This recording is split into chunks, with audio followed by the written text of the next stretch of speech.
नमस्कार, मैं हूं अंकुर और आप देख रहे हैं सत्य हिंदी बुलेटिन।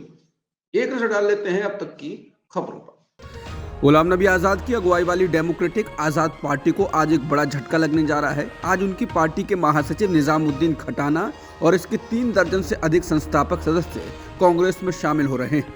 गौरतलब है कि डीएपी को छोड़कर कांग्रेस में जाने का ये ताज़ा मामला ऐसे समय में आ रहा है जब आज़ाद अपनी पार्टी के रजिस्ट्रेशन के लिए चुनाव आयोग से मुलाकात करने वाले हैं। डेमोक्रेटिक आज़ाद पार्टी के एक वरिष्ठ नेता ने पुष्टि करते हुए कहा कि आज़ाद को चुनाव आयोग ने मंगलवार को मिलने के लिए बुलाया है।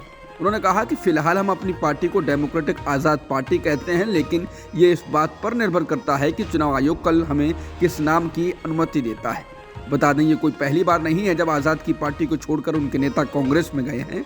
इससे पहले पूर्व उप मुख्यमंत्री ताराचंद समेत लगभग 17 नेता कांग्रेस में पहले ही जा चुके हैं। बीजेपी की राष्ट्रीय कार्यकारिणी बैठक के पहले दिन 9 सूत्रीय प्रस्ताव पारित कर बीजेपी ने विपक्ष पर हमला बोला। 9 सूत्रीय प्रस्ताव केंद्रीय कानून मंत्री किरण रिजिजू ने सोमवार रात को पेश किया। एएनआई के मुताबिक यूपी के डिप्टी सीएम केशव प्रसाद मौर्य और कर्नाटक के राज्य मंत्री गोविंद करजोल सहित तमाम लोगों ने इस प्रस्ताव का समर्थन किया। 9 बिंदुओं पर पारित प्रस्ताव के बारे में सीतारमण ने कहा कि पहली चर्चा इस बात पर थी कि कैसे विपक्षी दल पीएम मोदी पर हमला करने के लिए अभद्र भाषा का इस्तेमाल कर रहे हैं। उन्होंने विपक्ष पर बीजेपी और पीएम मोदी के खिलाफ लगातार नेगेटिव अभियान चलाने का आरोप लगाते हुए कहा कि सुप्रीम कोर्ट ने उनके अभियानों को रौंद दिया और उन्हें बेनकाब कर दिया। एएनआई के मुताबिक वित्त मंत्री निर्मला सीतारमण ने आरोप लगाया, विपक्ष ने बीजेपी के खिलाफ लगातार पेगासस, राफेल डील, ईडी के मनी लॉन्ड्रिंग छापे, सेंट्रल विस्टा, आर्थिक आधार पर आरक्षण, नोटबंदी जैसे कई मुद्दों पर पीएम पर हमला करने के लिए अभद्र भाषा का इस्तेमाल किया। ये सभी मामले अदालत तक ले जाए गए, लेकिन फैसले केंद्र सरकार के पक्ष में आए। सुप्रीम कोर्ट ने विपक्ष के निगेटिव अभियानों को रौंद दिया। वहीं बैठक शुरू होने पर बीजेपी के राष्ट्रीय प्रमुख जेपी नड्डा ने कहा था कि पार्टी को इस साल सभी 9 राज्यों के चुनाव और फिर 2024 का आम चुनाव जीतने का संकल्प लेना है। एनडीटीवी की एक रिपोर्ट के मुताबिक बीजेपी राष्ट्रीय कार्यकारिणी के दौरान सोमवार रात तो प्रधानमंत्री नरेंद्र मोदी ने कर्नाटक के पूर्व मुख्यमंत्री बीएस येदियुरप्पा को 15 मिनट दिए और सरकारी न्यूज एजेंसी पीआईबी ने इसका बाकायदा फोटो भी जारी किया है। हालांकि येदियुरप्पा वही वरिष्ठ नेता हैं जिन्हें बीजेपी नेतृत्व ने मुख्यमंत्री पद से हटाया था और बसवराज बोम्मई को बैठाया था। येदियुरप्पा भ्रष्टाचार के आरोपों से घिरे रहे हैं।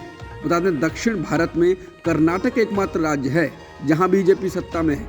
येदियुरप्पा कर्नाटक में लिंगायत जनाधार वाले बड़े बीजेपी नेता हैं, लेकिन पार्टी में उनका लो प्रोफाइल है। लेकिन जैसे जैसे कर्नाटक का चुनाव करीब आ रहा है, बीजेपी येदियुरप्पा को संसदीय बोर्ड में ले आई है। बीजेपी का संसदीय बोर्ड सारे महत्वपूर्ण निर्णय लेता है। इसमें पार्टी प्रत्याशियों के टिकट तक तय किए जाते हैं। येदियुरप्पा को इस बोर्ड में लाने का सीधा सा अर्थ है कि कर्नाटक में टिकटों का फैसला करते वक्त येदियुरप्पा की सुनी जाएगी। येदियुरप्पा की पीएम मोदी के साथ मुलाकात ने कर्नाटक के 4 बार के मुख्यमंत्री के लिए किस्मत बदलने की अटकलों को फिर से हवा दे दी। बता दें, कर्नाटक में इस साल विधानसभा चुनाव होने हैं, जिसकी चुनावी प्रक्रिया अगले 4 महीनों में शुरू हो जाएगी। हालांकि बीजेपी राष्ट्रीय कार्यकारिणी में 9 राज्यों के लिए चुनावी रणनीति पर बात हो रही है। वो पार्टी के एजेंडे में भी शामिल है, लेकिन कर्नाटक पर पार्टी नेतृत्व की ज्यादा नजर है।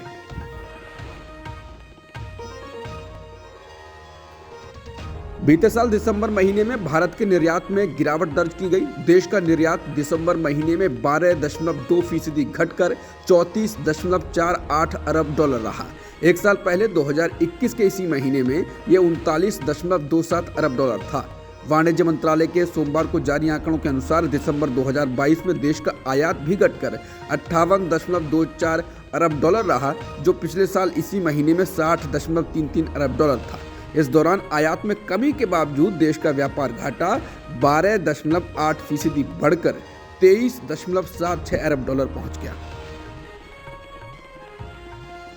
दिसंबर महीने में भारत में थोक महंगाई दर घटकर 4.95% हो गई, जो कि नवंबर में 5.85% रही थी। इसका मुख्य कारण खाद्य वस्तुओं और कच्चे पेट्रोलियम पदार्थों की कीमतों में गिरावट है। बता दें, फरवरी 2021 के बाद पहली बार थोक महंगाई दर 5% के नीचे आई है।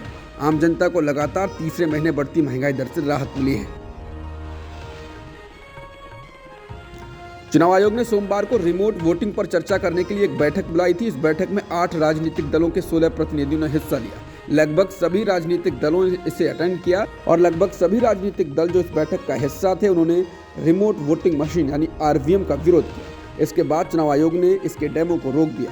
चुनाव आयोग के एक अधिकारी के अनुसार बैठक में 8 राष्ट्रीय दल BJP, Congress, NCP, TMC, BSP, CPIM, CPI और एमपीपी के 16 प्रतिनिधि उपस्थित थे।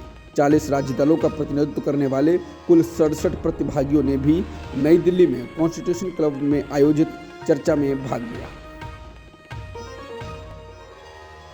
संयुक्त राष्ट्र सुरक्षा परिषद ने सोमवार को पाकिस्तान स्थित आतंकवादी अब्दुल रहमान मक्की को एक वैश्विक आतंकवादी के रूप में सूचीबद्ध कर दिया है। बता दें, बीते साल भारत लश्कर ए तैयबा के आतंकवादी अब्दुल रहमान मक्की को वैश्विक आतंकवादी घोषित करने के लिए संयुक्त राष्ट्र में प्रस्ताव लाया था, लेकिन चीन ने इसे रोक दिया। इसके बाद भारत ने चीन पर कड़ी प्रतिक्रिया भी दी थी। अब्दुल रहमान मक्की जमात-उद-दावा के मुखिया हाफिज सईद का रिश्तेदार है, जो भारत में 26 नवंबर 2011 को हुए आतंकवादी हमलों का मास्टरमाइंड माना जाता है। अब तक की खबरों में इतना ही। बाकी खबरों के लिए बने रहिए सत्य हिंदी के साथ। नमस्कार।